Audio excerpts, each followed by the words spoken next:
Salut à tous, ici Frédéric Morel. Bienvenue sur ma chaîne dédiée à la science et aux découvertes scientifiques. Si vous êtes passionné par l'exploration de notre univers et les avancées scientifiques, pensez à vous abonner. Aujourd'hui, on plonge dans un sujet fascinant qui repousse les limites de notre compréhension. Bonjour Allons-y. à tous. Aujourd'hui, je vais vous parler d'un projet fascinant de la NASA qui pourrait changer notre vision de l'exploration spatiale. Saviez-vous que l'agence spatiale américaine prévoit de déposer un véritable sanctuaire sur la Lune? Ce lieu, conçu pour durer des millions d'années, pourrait devenir un symbole de notre quête de connaissance et de préservation. Dans cette vidéo, je vais vous expliquer en détail ce qu'est ce sanctuaire, pourquoi il est si important et quelles implications cela pourrait avoir pour l'avenir de l'humanité dans l'espace. Restez avec moi pour découvrir cette aventure lunaire captivante. Porte par une équipe française à l'initiative de l'ingénieur Benoît Fevlet, le projet Sanctuary on the Moon est aussi soutenu par l'UNESCO et la NASA. Il s'agit de déposer sur la Lune non pas une archive ou une encyclopédie complète des connaissances et de la culture des Homo sapiens.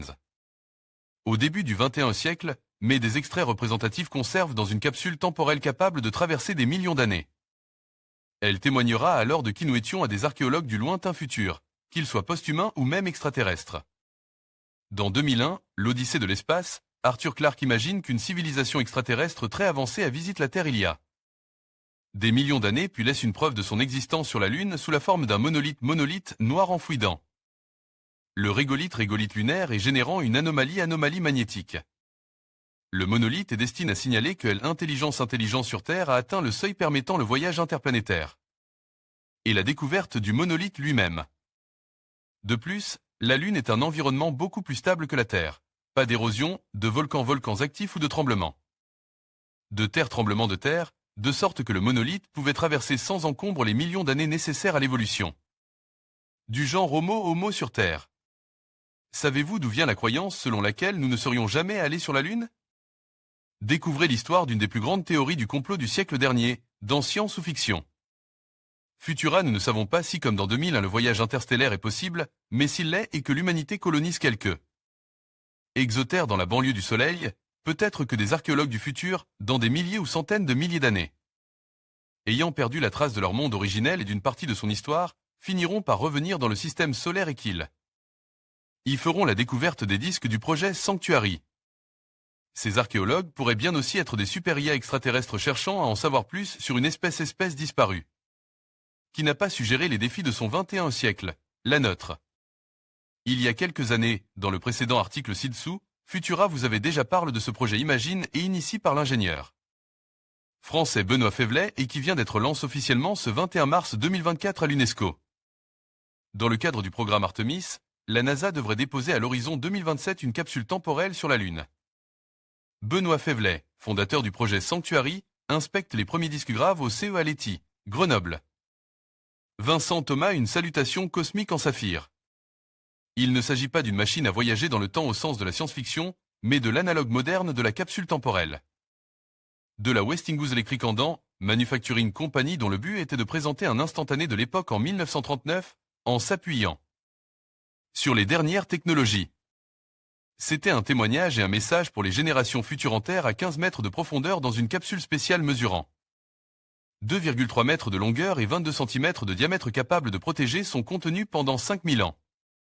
Il s'agissait de plus de 100 objets soigneusement sélectionnés comme des millions de pages de texte sur microfilm, des échantillons de graines provenant de cultures courantes telles que le blé et même des messages manuscrits de personnalités telles qu'Albert Einstein et Thomas Mann.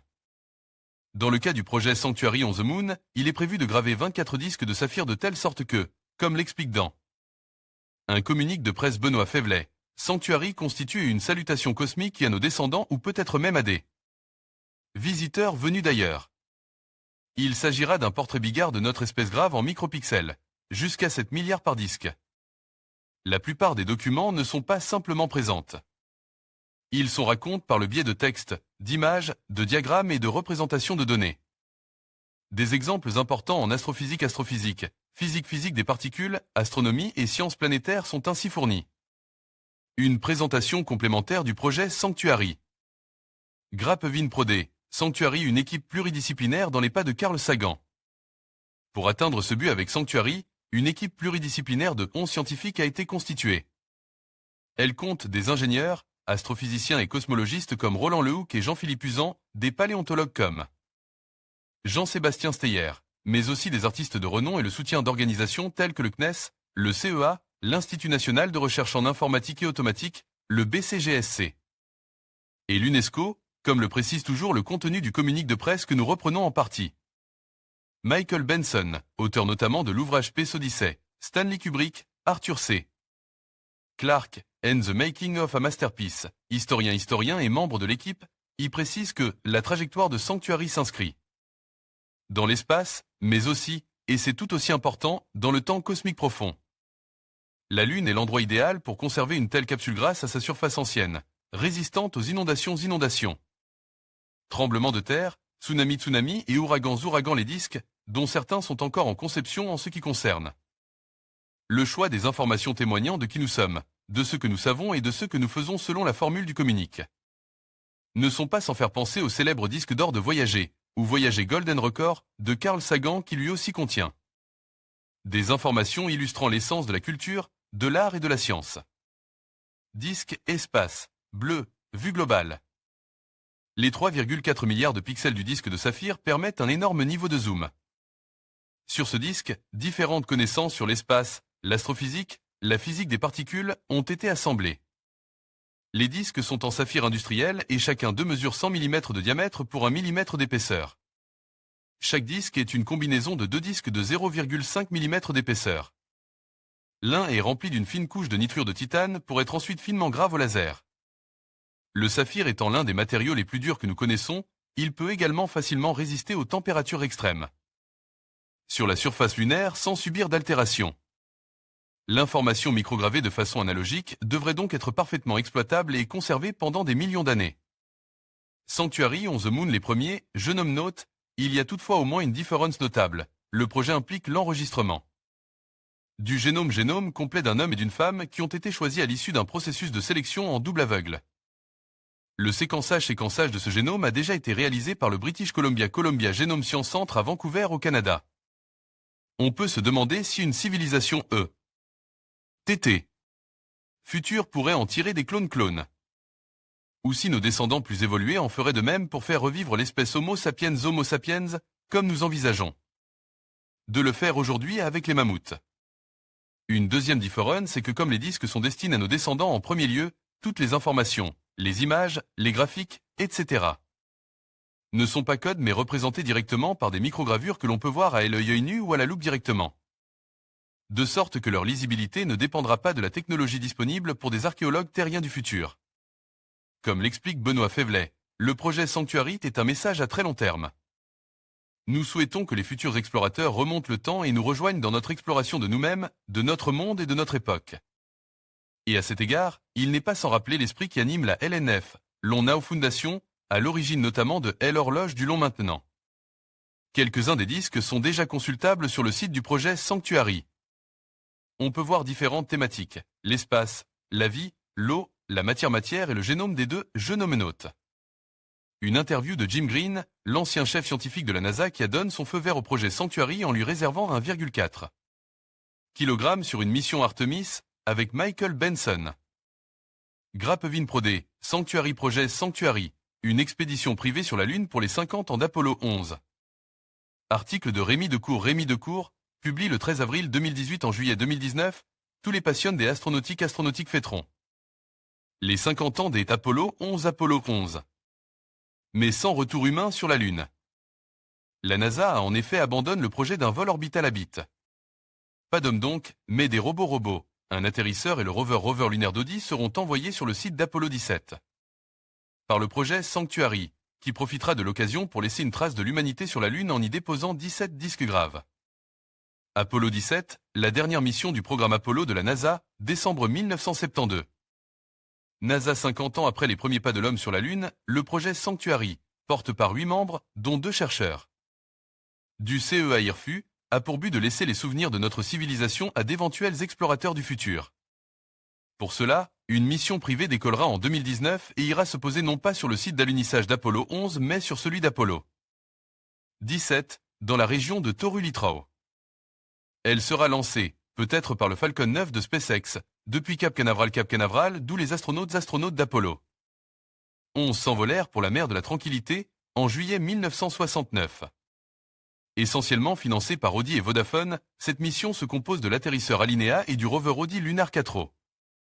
Elle a été réalisée par une équipe de 35 d'ingénieurs allemands de différents horizons techniques et qui s'est baptisée les scientifiques. À temps partiel, PT Scientist. Quant au rover lunaire, il s'agit de celui qui a concouru dans le cadre du Google Lunar X Prize. Il avait été éliminé de la course en raison de difficultés à trouver un lanceur disponible dans le délai imparti. Un disque de démonstration du projet Sanctuary. Les disques finaux, d'un diamètre de 9 cm, seront composés de 2 milliards de pixels de 1,4 micron chacun. Sanctuary projecte laisser sur la Lune une trace de l'humanité d'aujourd'hui. Sur les flancs de l'atterrisseur Alinéa sera fixe un cube d'une dizaine de centimètres d'arête contenant 17 disques de saphir pesant 700 grammes. Graves à leur surface, des pixels noirs et blancs 50 fois plus fins qu'un cheveu représenteront sous forme de texte, d'images, de diagrammes et de données codées l'intégralité de 2 génomes humains, un homme, une femme, une sélection d'informations scientifiques, d'œuvres artistiques et de travaux collaboratifs. Le saviez-vous? Y aura-t-il une photo de vous sur la Lune? Le projet Sanctuary permet en effet d'envoyer dès maintenant un selfie, d'une personne ou d'un groupe, accompagne d'un court texte, sur le site du projet. 3000 photographies seront sélectionnées au hasard. Si votre message pour la Lune en fait partie, il sera grave en noir et blanc sur une surface minuscule, 0,07 sur 0,03 mm, mais avec une résolution de 500 pixels. Toutes les informations ici. L'idée rappelle les disques Golden Record embarque à bord des sondes Pioneer et Voyager 1 et 2, lancés dans les années 1970 et destinent à une hypothétique civilisation extraterrestre. Chaque Golden Record contient des images et des sons censés présenter un instantané de l'histoire de notre monde à travers la diversité, de sa vie et de sa culture. Cela dit, le but du projet Sanctuary est tout autre. Il ne s'agit pas d'aller à la rencontre de civilisations extraterrestres. Ces 17 disques seront posés sur la Lune à l'attention d'éventuels découvreurs qui seront vraisemblablement nos descendants. Dans un lointain futur, il s'agira de leur parler de nous, d'ici et de maintenant. En conclusion, le projet de la NASA de créer un sanctuaire sur la Lune représente une étape majeure dans notre exploration spatiale. Ce lieu, destiné à préserver les traces de notre passage, témoigne de notre responsabilité envers l'univers et les générations futures. En protégeant ces sites historiques, nous assurons que les découvertes d'aujourd'hui continueront d'inspirer les esprits de demain. La Lune, avec son histoire riche et ses mystères, devient ainsi un symbole de notre quête de connaissance et de respect pour le patrimoine interstellaire. Restez connectés pour suivre les avancées de cette initiative fascinante.